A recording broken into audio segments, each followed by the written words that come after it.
This is the continual evolution of the East Coast beat. It is not yet the witching hour.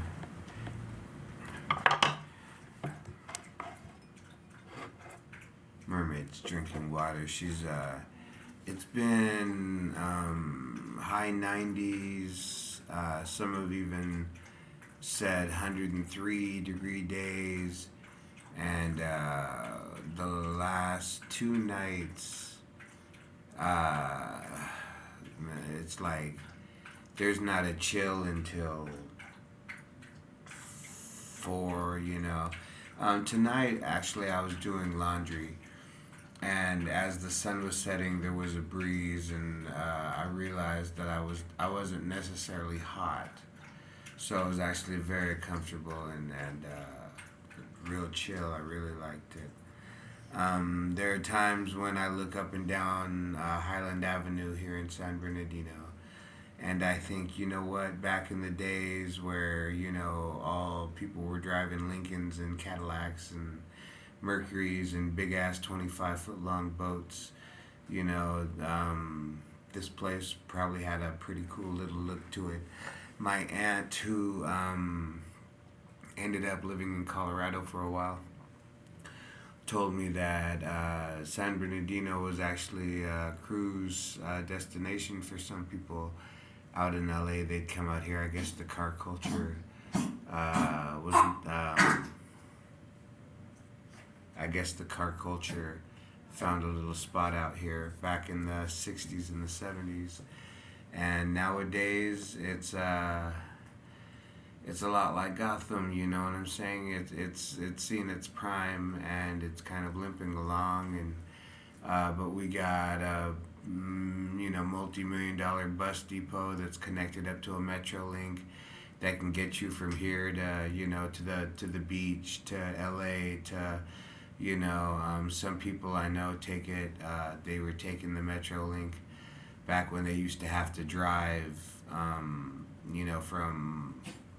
Highland and San Bernardino, and they'd have to drive out to, 20, 30 miles away just to park their car overnight. Now they can basically take a bus to the Metrolink and then Metrolink it to their job, and so it's as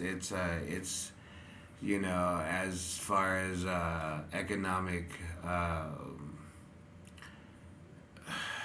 mean, it got crippled for a while. Lost a bunch of big businesses. It lost military Air Force base closed down, so it lost a lot of jobs that paid the rent and gave people enough money to buy shoes and stuff like that, or take their kids out, for pizza. So a lot of those businesses really suffered, and now it's come back, and sometimes you see parts of the area where, well, I've been here long enough to where buildings that I thought had stood forever are now gone and forgotten, and either nothing is there or something else, and I can't hardly remember what it used to be.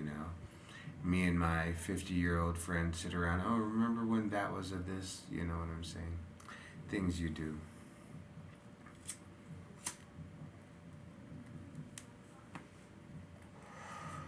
But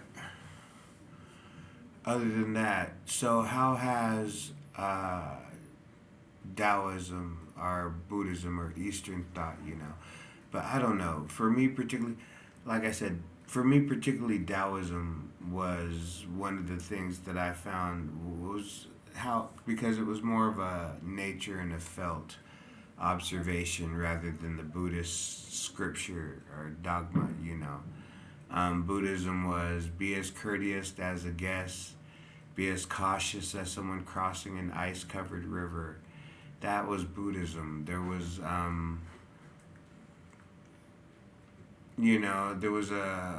you could imagine in your mind's eye, if I wanted to be an older person that, could walk from one side of the kingdom to the other and not be robbed by bandits, and have a drink with soldiers, and maybe be able to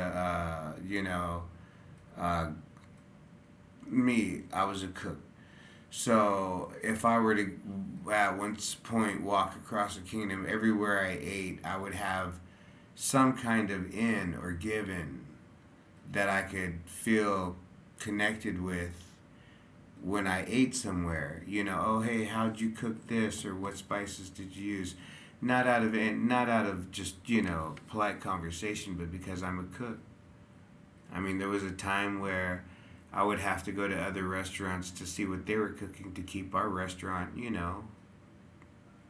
in the running. So I enjoy the story behind coffee roasting. I can see how some people are complete coffee snobs. I would like to go to a coffee plantation. I've once said, or often said, that if I ever won the lottery, yeah, I'd like to go, back to Zurich, Switzerland, and stay in Le Grand National, four-star hotel. But at the same time, if I had a lot of money, for me, a lot of money would be able to stay at a coffee plantation or to stay at a sugarcane plantation and, drink coffee in the morning while the workers are going out to the fields. And, like, that's money for me, you know. My grandfather had a farm, and you're not a millionaire because you own a farm, but I mean, you've got land, you've got, this, you've got a barn, you've got a tractor, you've got a million things on that farm, and that's how I've kind of lived my life. With Taoism was by allowing myself to be receptive instead of so defensive, like I'm not this, I'm not that, or you can't make me do this, you can't make me do that. There was a time in my life where I was, when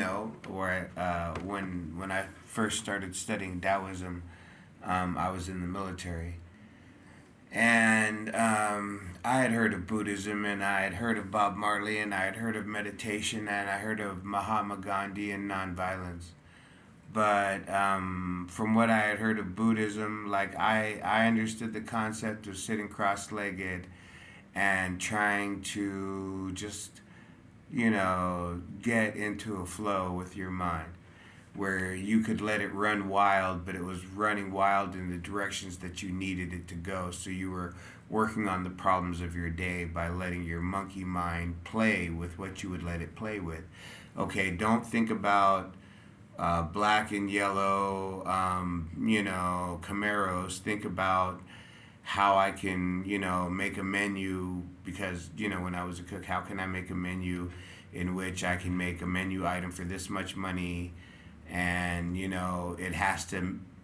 we can't buy any additional stuff. It has to come from the stock we already have because we're just trying it out. Well, I could be doing certain things, but there was a part of my mind that was working on that because I was receptive, because when I was going through my daily life, I wasn't trying to force a life. I mean, I've gone times where I haven't talked to anybody, and then I've gone times where I bumped into somebody that I thought I would never see again in the middle of nowhere. Hey, let's grab a coffee, And so Taoism taught me to not only be receptive, but to flow. Um, okay, in a dream, what have you ever done in a dream? Have you flown? Have you breathed underwater? Have you been in space? Have you fought a zombie? Have you, held a ruby, handful of rubies and, promised a kingdom? Have you rescued a princess?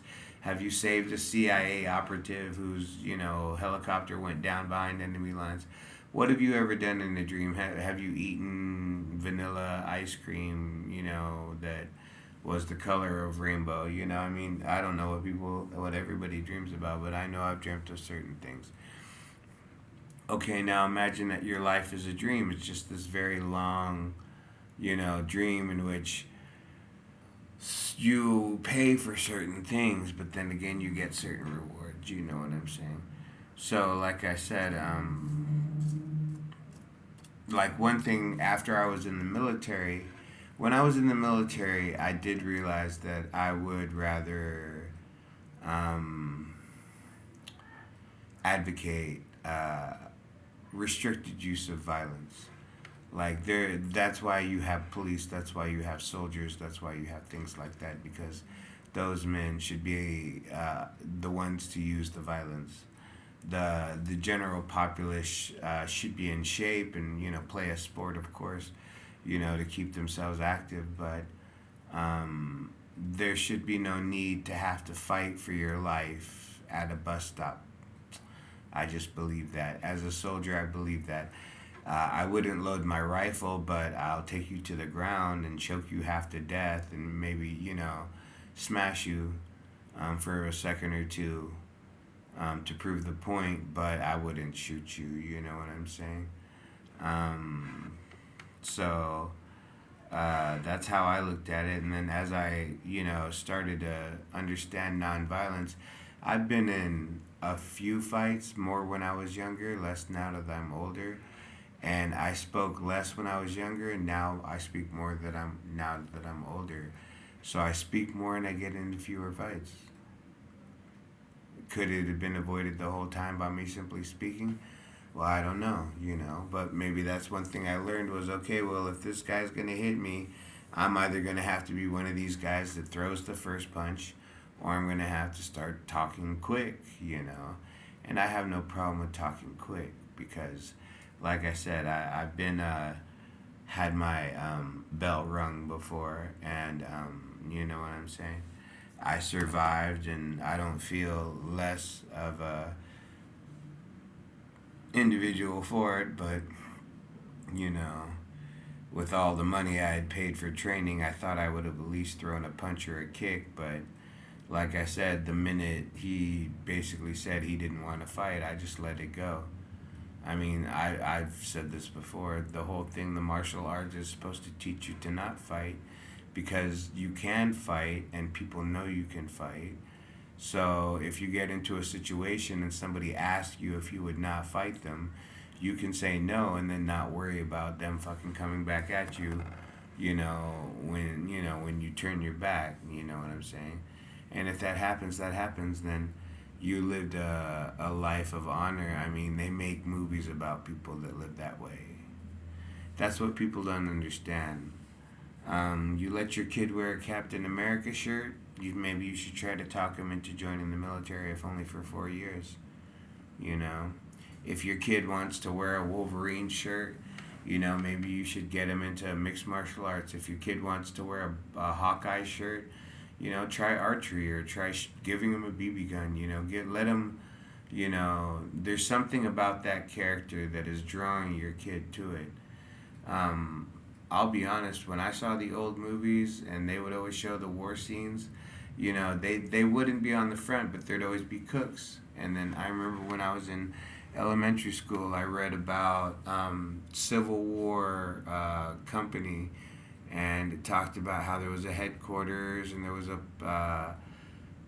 two messengers and so many corpsmen and there was a cook and I said, oh shit, so you can be in the military and not pull a trigger.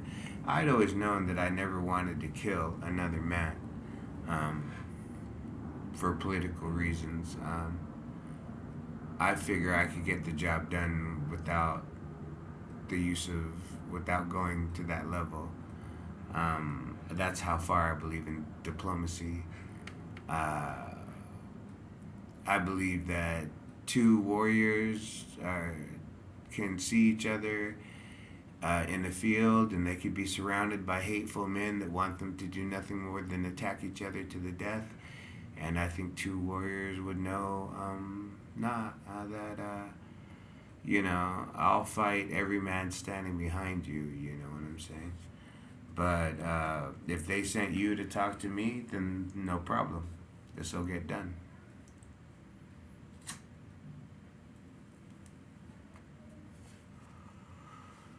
So as I think it was either Patton or MacArthur said